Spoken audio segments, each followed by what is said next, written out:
अस्सलामुअलैकुम viewers, welcome back to my YouTube channel daily tips with अस्मा।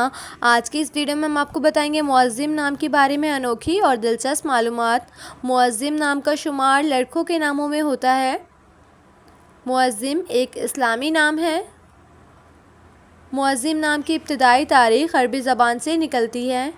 मुअज़्ज़िम नाम के अफराद के लिए खुशकिस्मत नंबर 6 माना जाता है।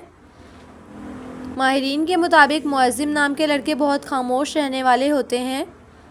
मुअज़्ज़िम नाम का मतलब है शरीफ, नेक। मुअज़्ज़िम नाम के लड़कों के लिए खुशकिस्मत दिनों में एतवार और मंगल का दिन शामिल है। मुअज़्ज़िम नाम के अफराद के लिए मुआफ़िक रंगों में सुर्ख, हल्का सब्ज़ और जंगनुमा रंग शामिल हैं। मुअज़्ज़िम नाम के अफराद के लिए मुआफ़िक पत्थरों में पुखराज पत्थर शामिल है। खुशकिस्मती वाली धातों में हिंसों के हिसाब से तांबा शामिल है। सो फ्रेंड्स, अगर आप अपने नाम का मतलब जानना चाहते हैं तो कमेंट बॉक्स में अपना नाम लिखें। इंशाअल्लाह हम आपके नाम की वीडियो ज़रूर बनाएंगे। Thanks for watching. अल्लाह हाफिज़।